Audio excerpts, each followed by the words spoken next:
ওং নম ভগবতে বাসুদেবায় নম। রাধে রাধে। গীতার মূল্যায়নের আজকের ভিডিও, কেন শ্রীকৃষ্ণ নিজেকে সমস্ত যজ্ঞের ভোক্তা বললেন, জানুন শ্রীমদ্ ভগবদ্গীতার পঞ্চম অধ্যায়ের 29 নম্বর শ্লোক থেকে। 29 নম্বর শ্লোক সংস্কৃতে বলা হয়েছে, ভোক্তারং যজ্ঞতপোষাং সর্বলোক মহেশ্বরম সুহৃদং সর্বভূতানাং জ্ঞাতং মং শান্তিমিচ্ছতি।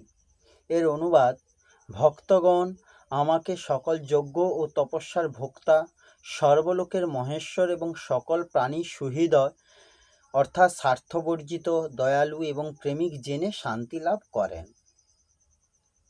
এই শ্লোকের ব্যাখ্যা হল, ভোক্তারং যজ্ঞত পোষাম অর্থাৎ মানুষ যখন কোনো শুভ কর্ম করে তখন যেগুলির সাহায্যে শুভ কর্ম করে সেই শরীর, ইন্দ্রিয়াদি, মন, বুদ্ধি, পদার্থ ইত্যাদিকে নিজের বলে মনে করে এবং যার জন্য শুভ কর্ম করে তাকে ওই কর্মের ভোক্তা বলে মনে করে। যেমন কোনো দেবতার পূজা করলে ওই দেবতাকে পূজারূপ কর্মের ভোক্তা বলে মনে করে, কারো সেবা করলে তাকে সেবারূপ কর্মের ভোক্তা বলে মনে নেয়, ক্ষুধার্ত ব্যক্তিকে অন্নদান করলে তাকে অন্নের ভোক্তা বলে মানে, ইত্যাদি। এই মেনে নেওয়া দূর করার জন্য ভগবান উপরের পদগুলিতে বলেছেন যে প্রকৃতপক্ষে তিনিই সমস্ত শুভকর্মের ভোক্তা, কারণ পানি মাত্রেরই হৃদয়ে ভগবান বিদ্যমান। তাই কাউকে পূজা করা, কাউকে অন্ন জল দান করা, কাউকে রাস্তা দেখানো ইত্যাদি যত শুভকর্ম আছে তা সবেরই ভোক্তা বলে ভগবানকে মানা উচিত। লক্ষ্য ভগবানের দিকেই থাকা উচিত, পানির উপর নয়। নবম অধ্যায়ের 24তম শ্লোকেও ভগবান নিজেকে সমস্ত যজ্ঞের ভোক্তা বলে জানিয়েছেন, অহং হি সর্বযজ্ঞানাং ভোক্তা। দ্বিতীয়ত, যেগুলির সাহায্যে শুভকর্ম সম্পাদিত হয় সেই শরীর, ইন্দ্রিয়াদি, মন, বুদ্ধি, পদার্থ ইত্যাদি নিজের নয়, এগুলি আসলে ভগবানেরই। সেগুলির নিজের মনে করাই ভুল। সেগুলি নিজের ভেবে নিজের জন্য শুভকর্ম করলে মানুষ স্বয়ং ওই কর্মের ভোক্তা হয়ে যায়। তাই ভগবান বলেছেন যে তুমি সমস্ত শুভকর্ম কখনো নিজের জন্য না করে কেবল আমার জন্যই করো। এরূপ করলে তুমি ওইসব কর্মের ফলভাগী হবে না এবং কর্ম থেকে তোমার সম্পর্ক ছেদ হয়ে যাবে। সব অশুভ কর্মই কামনার জন্য হয়ে থাকে। কামনা ত্যাগ করে শুধুমাত্র ভগবানের জন্য সব কর্ম করলে অশুভ কর্ম স্বরূপত হয় না এবং শুভ কর্মের সঙ্গেও সম্পর্ক থাকে না। এইভাবে সমস্ত কর্ম থেকে সর্বতভাবে সম্পর্ক বিচ্ছিন্ন হলে পরম শান্তি লাভ হয়। সর্বলোক মহেশ্বরম অর্থাৎ ভিন্ন ভিন্ন লোকের ভিন্ন ভিন্ন ঈশ্বর হতে পারেন, কিন্তু তারা সকলেই ভগবানের অধীন। ভগবান সমগ্র লোকের ঈশ্বরগণেরও ঈশ্বর।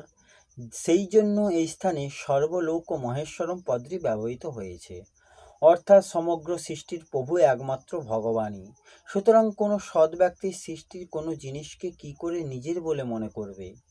শরীর, ইন্দ্রিয়াদি, মন, বুদ্ধি, প্রাণ, স্ত্রী, পুত্র, অর্থ, সম্পদ, গৃহ ইত্যাদিকে নিজের বলে মনে করে প্রায়শই লোক বলে থাকে যে ভগবান সমস্ত জগতের প্রভু, কিন্তু এরূপ বলা হয় সততার পরিচয় নয়। কারণ মানুষ যতক্ষণ শরীর, ইন্দ্রিয়, মন ইত্যাদিকে নিজের বলে মনে করে ততক্ষণ ভগবানকে সমস্ত জগতের প্রভু বলা নিজেকেই প্রতারণা করা। কারণ সকলেই যদি শরীর ইত্যাদি বস্তুগুলি নিজের বলে মনে করতে থাকে তবে তার অবশিষ্ট কি থাকলো? ভগবানকে যার প্রভু বলা যায়, অর্থাৎ তার বলতে আর কিছুই থাকে না। সুতরাং একমাত্র সেই বলতে পারে সবই ভগবানে, যে শরীর কোনো পদার্থকেই নিজের বলে মনে করেন না।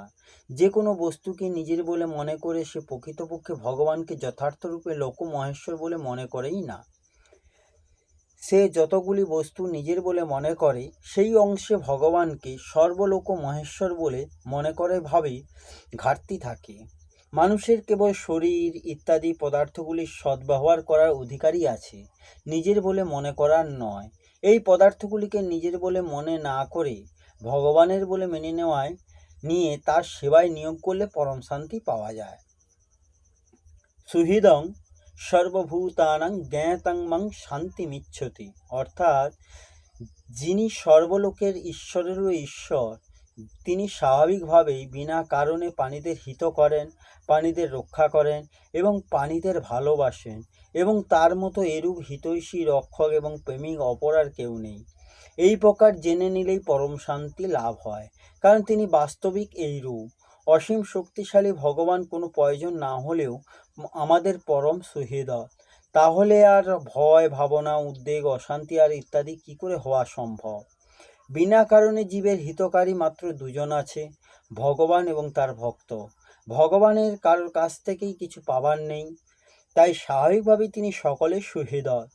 ভক্তও নিজের জন্য কারোর কিছু চান না এবং সকলের মঙ্গল চান, মঙ্গল করেন, সেই জন্য তিনি সকলের সুহৃদয় হন। ভক্তদের মধ্যে যে সুহৃদয় ভাব দেখা যায় তাও মূলত ভগবান হতেই প্রাপ্ত। ভগবান সমস্ত যজ্ঞ এবং তপস্যার ভোক্তা, তিনি সমগ্র লোকের ঈশ্বর এবং আমাদের পরম সুহৃদয়। তিনি তিনটি সত্যের মধ্যে কোনো একটি বিষয়ও যদি দৃঢ়তার সঙ্গে মেনে নেওয়া যায় তাহলে ভগবত প্রাপ্তিরূপ পরম শান্তি লাভ হয়। আর যদি তিনটি মেনে নেওয়া হয় তাহলে তো কথাই নেই। নিজের জন্য কোনো কিছু আশা করা, কোনো বস্তুকে নিজের বলে মনে করা এবং ভগবানকে নিজের বলে মনে না করা ভগবত প্রাপ্তির পথে এই তিনটি প্রধান বাধা। ভগবান ভোক্তারং যোগ্যতপসাম পদ্ধতির দ্বারা বলতে চেয়েছেন যে নিজের জন্য কিছু আশা করা বা কোনো কিছু করা উচিত নয়।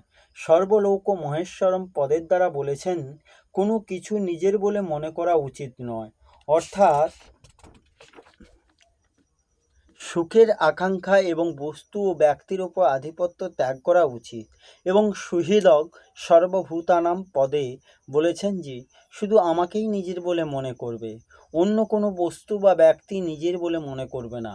এই তিনটির মধ্যে যে কোনো একটিকেই মেনে নিলে অন্য দুটি স্বাভাবিকভাবেই এসে যায় এবং ভগবত প্রাপ্তি হয়।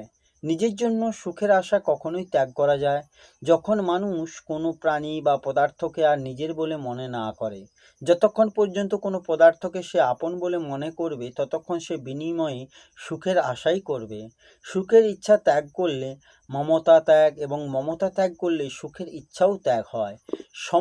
যখন সমস্ত বস্তু ও ব্যক্তিকে মমতা ত্যাগ করা হয় তখন ভগবানই একমাত্র আপন থেকে যান। যে আর কাউকে আপন বলে মনে করে সে প্রকৃতপক্ষে ভগবানকে সর্বতরূপে আপন বলে মনে না করে না, শুধু বলার জন্য বলতে থাকে যে ভগবান আমার। মেনে নেওয়া সম্পর্ক দূর হলে ভগবানের সঙ্গে সত্যিকার আত্মীয়তা জাগ্রত হয়।